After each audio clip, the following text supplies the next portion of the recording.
ಕಾಂಗ್ರೆಸ್ ಬಿಜೆಪಿಯಲ್ಲಿ ಜೋರಾಯಿತು ಪರಿಷತ್ ಲೆಕ್ಕಾಚಾರ. ಯತೀಂದ್ರಗೆ ಪರಿಷತ್ ticket confirm ಆಗಿದೆ ಎಂದ ಡಿಸಿಎಂ ಡಿಕೆ. ಬಿಜೆಪಿಯಲ್ಲಿ ಅಸಮಾಧಾನಿತರ ಕೋಪ ತಣಿಸೋದಕ್ಕೆ ಮುಂದಾದಂತಹ ಬಿಎಲ್ ಸಂತೋಷ್. ಚುನಾವಣೆ ನಂತರ ಯಾವ ಬಿಟ್ಟಿ ಭಾಗ್ಯನೂ ಸಿಗಲ್ಲ ಎಂದ ಸಂತೋಷ್. ಇದೆಲ್ಲವನ್ನ ನೋಡೋಣ ಮೇಲ್ಮನೆ ಮೇಲಾಟ ನ್ಯೂಸ್ ಟಾಪ್ನಲ್ಲಿ. ವಿಧಾನ ಪರಿಷತ್ ಚುನಾವಣೆಗೆ ಅಭ್ಯರ್ಥಿಗಳ ಆಯ್ಕೆ ಸಂಬಂಧ ಹೈಕಮಾಂಡ್ಗೆ ನಾವು ಲಿಸ್ಟ್ ಕೊಟ್ಟು ಬಂದಿದ್ದೇವೆ ಎಂದು ಡಿಸಿಎಂ ಡಿಕೆಶಿ ತಿಳಿಸಿದ್ದಾರೆ. ಒಟ್ಟು 300 ಮಂದಿ ಆಕಾಂಕ್ಷಿಗಳು ಟಿಕೆಟ್ ಕೇಳಿದ್ರು. ಅದರಲ್ಲಿ 65 ಜನರ ಶಾರ್ಟ್ ಲಿಸ್ಟ್ ಕೊಟ್ಟಿದ್ದೇವೆ. ನಾವು ಅಭಿಪ್ರಾಯ ಹೇಳಿದ್ದೇವೆ. ಹೈಕಮಾಂಡ್ ನಾಯಕರು ತೀರ್ಮಾನ ಮಾಡ್ತಾರೆ ಎಂದು ಡಿಕೆ ಶಿವಕುಮಾರ್ ತಿಳಿಸಿದರು. ಎಲ್ಲ ಲಿಸ್ಟ್ ಅನ್ನ ಕೊಟ್ಟು ಬಂದಿದ್ದೀವಿ. 61, 62 ಶಾರ್ಟ್ ಲಿಸ್ಟ್ ಮಾಡಿ ಅವ್ರು ಫೈನಲೈಸ್ ಮಾಡ್ತಾರೆ. ನಮ್ಗೆ ಕೇಳಿದ್ದಾರೆ ಒಪಿನಿಯನ್ನ, ನಾವು ನಮ್ಮ ಒಪಿನಿಯನ್ ಹೇಳಿದ್ದೀವಿ. ಮುಖ್ಯಮಂತ್ರಿ ಸಿದ್ದರಾಮಯ್ಯ ಅವರ ಪುತ್ರ ಯತೀಂದ್ರ ಅವರಿಗೆ ವಿಧಾನ ಪರಿಷತ್ ಟಿಕೆಟ್ ಕನ್ಫರ್ಮ್ ಆಗಿದೆ. ದೆಹಲಿಯಲ್ಲಿ ಫೈನಲ್ ಮಾಡ್ತಾರೆ ಎಂದು ಡಿಸಿಎಂ ಡಿಕೆ ಶಿವಕುಮಾರ್ ಹೇಳಿದ್ದಾರೆ. ಪರಮೇಶ್ವರ್ ಅವರ ಅಭಿಪ್ರಾಯ ಎಲ್ಲವನ್ನೂ ಕೇಳಿದ್ದೇವೆ. ಸಿಎಂ ಭೇಟಿ ಮಾಡಿದ್ರು. ಪಕ್ಷಕ್ಕೆ ದುಡಿದವರಿಗೆ ನಿಮ್ಮ ಉಬ್ಬಿದ ರಕ್ತನಾಳಗಳ ಸಮಸ್ಯೆಗೆ ಎವಿಸ್ ಆಸ್ಪತ್ರೆಯಲ್ಲಿ ಕೇವಲ 30 ನಿಮಿಷದ ಲೇಸರ್ ಚಿಕಿತ್ಸೆಯೊಂದಿಗೆ ಮುಕ್ತಿ ಹೊಂದಬಹುದು. ಹೆಚ್ಚಿನ ವಿವರಗಳಿಗಾಗಿ ಸಂಪರ್ಕಿಸಿ 8088837300. ಟಿಕೆಟ್ ಕೊಡ್ತೇವೆ. ಕೆಲವರು ಪಕ್ಷಕ್ಕಾಗಿ ತ್ಯಾಗ ಮಾಡಿದ್ದಾರೆ, ಕೆಲವರು ಚುನಾವಣೆಯಲ್ಲಿ ಸೋತಿದ್ದಾರೆ. ಎಲ್ಲವನ್ನೂ ಗಮನಿಸಿ ಟಿಕೆಟ್ ಹಂಚಿಕೆ ಮಾಡ್ತಾರೆ. ಪ್ರಾದೇಶಿಕವಾರು ಎಲ್ಲವನ್ನೂ ಗಮನಿಸಿ ಟಿಕೆಟ್ ಹಂಚುತ್ತಾರೆ ಎಂದು ಡಿಕೆಶಿ ಹೇಳಿದ್ರು. ಇವ್ರಿಗೆ ಮಾತ್ರ ಒಂದು ಕಮಿಟ್ಮೆಂಟ್ ಇತ್ತು ನಮಗೆ, ಯತೀಂದ್ರಂದು. ಅದೊಂದು ನಾವು ಲಾಸ್ಟ್ ಟೈಮ್ ಹೇಳಿದ್ದು, ಅದೊಂದು ಏನು ಡಿಸ್ಕಷನ್ ಇಲ್ಲ. ಹೈಕಮಾಂಡೇ ನಾವು ಮಾತಾಡಿದ್ದು ಎಲೆಕ್ಷನ್ ಟೈಮಲ್ಲಿ, ಏನು ಬಿಟ್ಕೊಡಪ್ಪ, ನಾನು ನಿಮಗೆ ಫಸ್ಟ್ ಸೀಟೇ ಕೊಡ್ತೀವಿ ಅಂತ ಹೇಳಿದ್ದು ಅವ್ರಿಗೆ. ಮಾಜಿ ಸಚಿವ ಎಚ್ ಆಂಜನೇಯಗೆ ಈ ಬಾರಿ ವಿಧಾನ ಪರಿಷತ್ ಟಿಕೆಟ್ ಇಲ್ಲ ಎಂದು ಮುಖ್ಯಮಂತ್ರಿ ಸಿದ್ದರಾಮಯ್ಯ ಅವರ ಬೆಂಬಲಿಗರಿಗೆ ಪರೋಕ್ಷವಾಗಿ ಹೇಳಿದ್ದಾರೆ.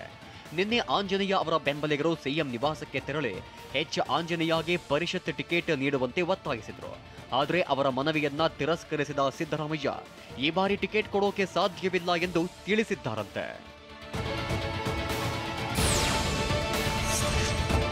ಪದವೀಧರ ಮತ್ತು ಶಿಕ್ಷಕರ ಕ್ಷೇತ್ರದ ಪರಿಷತ್ ಚುನಾವಣೆ ಅಂತಿಮ ಘಟ್ಟಕ್ಕೆ ತಲುಪಿದೆ. ಮಾಜಿ ಸಿಎಂ ಯಡಿಯೂರಪ್ಪ ನಿನ್ನೆ ಶಿವಮೊಗ್ಗದಲ್ಲಿ ನೈಋತ್ಯ ಪದವೀಧರ ಕ್ಷೇತ್ರದ ಬಿಜೆಪಿ ಅಭ್ಯರ್ಥಿ ಡಾಕ್ಟರ್ ಧನಂಜಯ ಸರ್ಜಿ ಪರ ಮತಯಾಚಿಸಿದರು. ಬಿಜೆಪಿ ಅಭ್ಯರ್ಥಿಯನ್ನ ಮೊದಲ ಪ್ರಾಶಸ್ತ್ಯ ಮತದಲ್ಲಿ ಗೆಲ್ಲಿಸಬೇಕೆಂದು ಕರೆ ನೀಡಿದರು. ಬಿಜೆಪಿ ಕಾರ್ಯಕರ್ತರು ಇನ್ನೆರಡು ದಿನ ಹಗಲು ರಾತ್ರಿ ಕಷ್ಟಪಡಬೇಕು ಎಂದು ಮನವಿ ಮಾಡಿದರು. ನಾನು ನಿಮ್ಮಲ್ಲಿ ಕೈ ಜೋಡಿಸಿ ಪ್ರಾರ್ಥನೆ ಮಾಡೋದು ಇಷ್ಟೇನೆ, ಪದವೀಧರನ್ನ ಶಿಕ್ಷಕ ಬಂಧುಗಳನ್ನ ಭೇಟಿ ಮಾಡಿ ಮತದಾನ ಕೇಂದ್ರಕ್ಕೆ ಕರ್ಕೊಂಬರುವಂತ ಪ್ರಾಮಾಣಿಕ ಪ್ರಯತ್ನ ನಾವು ನೀವೆಲ್ಲ ಸೇರಿ ಮಾಡಿದ್ರೆ ನಮ್ಮ ಡಾಕ್ಟರ್ ಧನಂಜಯ ಸರ್ಜಿಯವರು ಹಾಗೂ ಶ್ರೀ ಭೋಜೇಗೌಡರು ಗೆಲ್ಲೋದ್ರಲ್ಲಿ ಯಾವುದೇ ಅನುಮಾನ ಇಲ್ಲ.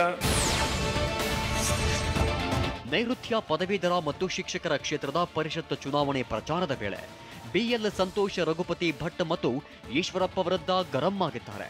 ಉಡುಪಿಯ ಖಾಸಗಿ ಹೋಟೆಲ್ನಲ್ಲಿ ನಡೆದ ಬಿಜೆಪಿ ನಾಯಕರ ಸಭೆಯಲ್ಲಿ ಬಿಎಲ್ ಸಂತೋಷ್, ಅಧಿಕಾರದಲ್ಲಿ ಏನು ಅಯಸ್ಕಾಂತ ಇದೆಯಾ, ಅಂತ ಮ್ಯಾಗ್ನೆಟ್ ಏನಿದೆ, ಅವರಿಗೊಬ್ಬರಿಗೆ ಟಿಕೆಟ್ ಕೊಡಬೇಕಂದ್ರೆ ನಾವೆಲ್ಲಿ ಹೋಗ್ಬೇಕು, ಅಧಿಕಾರದಿಂದ ಇಳಿದು ಸರಿಯಾಗಿ 1 ವರ್ಷ ಆಗಿಲ್ಲ, ಕೆಲವರು ಅಧಿಕಾರ ಇಲ್ಲದೆ ಗುಟ್ಕಾ ಸಾರಾಯಿ ಬಿಟ್ಟವರ ತರ ಆಡ್ತಿದ್ದಾರೆ ಎಂದು ಕಿಡಿಕಾರಿದ್ರು.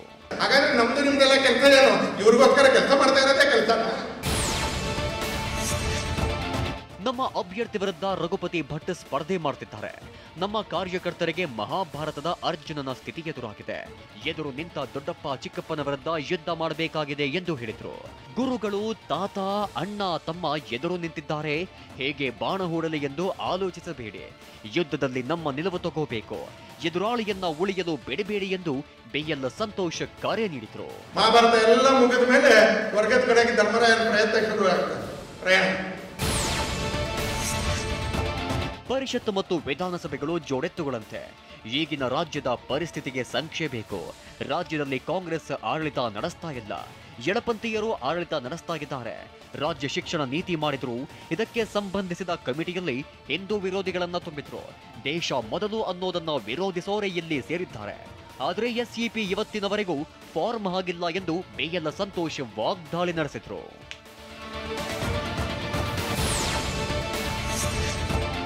ರಾಜ್ಯ ಸರ್ಕಾರದಲ್ಲಿ ತಾಳಮೇಳದ ಕೊರತೆ ಇದೆ. ಒಬ್ಬರಿಗೆ ಸ್ಥಾನ ಉಳಿಸಿಕೊಳ್ಳುವ ಆಸೆಯಾದ್ರೆ ಮತ್ತೊಬ್ಬರಿಗೆ ಅಲ್ಲಿ ಬಂದು ಕೂರುವ ಆಸೆ ಎಂದು ಬಿಎಲ್ ಸಂತೋಷ್ ಲೇವಡಿ ಮಾಡಿದ್ದಾರೆ. ಉಚಿತ ಭಾಗ್ಯಗಳನ್ನ ಬಡವರು ತೆಗೆದುಕೊಳ್ಳುತ್ತಾರೆ, ತಗೊಳ್ಳಿ. ಆದರೆ ರಾಜ್ಯದ ಆರ್ಥಿಕತೆಯ ಸಮತೋಲನ ಕಾಪಾಡಬೇಕಲ್ವಾ? ರಾಜ್ಯದಲ್ಲಿ ಈಗ ಸಂಬಳ ಕೊಡೋಕು ದುಡ್ಡಿಲ್ಲ. ಚುನಾವಣೆಯ ನಂತರ ಬಿಟ್ಟಿ ಭಾಗ್ಯಾನು ಸಿಗಲ್ಲ ಎಂದು BL ಸಂತೋಷ್ ಹೇಳಿದ್ರು. ನಮ್ಮ ರಾಜ್ಯದಲ್ಲಿರ್ತಕ್ಕಂಥ ಭ್ರಷ್ಟ ಹಿಂದೂ ವಿರೋಧಿ ಎಡಪಂಥಿ ಮಾನಸಿಕತೆಯ ಸರ್ಕಾರವನ್ನ ಅದರ ದಿನಗಳನ್ನ ಎಣಕೋ ದಿಕ್ಕಿನಲ್ಲಿ ನಮ್ಮದೇ ಆಗಿರ್ತಕ್ಕಂಥ ಇನ್ನೊಂದು ಕೊಡುಗೆ ಕೊಡಬೇಕು. ಪರಿಷತ್ ಚುನಾವಣೆಯಲ್ಲಿ ಬಿಜೆಪಿ ಜೆಡಿಎಸ್ ಮೈತ್ರಿ ಪರಿಣಾಮ ಬೀರಲ್ಲ. ದಕ್ಷಿಣ ಶಿಕ್ಷಣ ಕ್ಷೇತ್ರದಿಂದ ಕಾಂಗ್ರೆಸ್ ಅಭ್ಯರ್ಥಿ ಮರಿ ತಿಬ್ಬೇಗೌಡ ಗೆಲುವು ಸಾಧಿಸುತ್ತಾರೆ ಎಂದು ಸಚಿವ ಚಲುವರಾಯಸ್ವಾಮಿ ಹೇಳಿದ್ದಾರೆ. ಈ ಹಿಂದೆ ಮೈತ್ರಿ ವಿರುದ್ಧವಾಗಿ ಬೆಂಗಳೂರು, ರಾಮನಗರ ಮತದಾರರು ಮತ ನೀಡಿದ್ರು. ಅದು ಪುಟ್ಟಣ್ಣರ ಗೆಲುವಿನಿಂದ ಸಾಬೀತಾಯಿತು. ಈ ಬಾರಿಯೂ ಅದು ಪುನರಾವರ್ತನೆಯಾಗಲಿದೆ ಎಂದು ಚಲುವರಾಯಸ್ವಾಮಿ ಹೇಳಿದ್ದಾರೆ. ಮತ್ತೊಂದೆಡೆ ಶಿವಮೊಗ್ಗದಲ್ಲಿ ಮಾತನಾಡಿದ ಮಧು ಬಂಗಾರಪ್ಪ, ಕಾಂಗ್ರೆಸ್ ಹೆಚ್ಚಿನ ಸ್ಥಾನ ಗೆಲ್ಲುವ ವಿಶ್ವಾಸವಿದೆ ಎಂದು ಹೇಳಿದ್ದಾರೆ.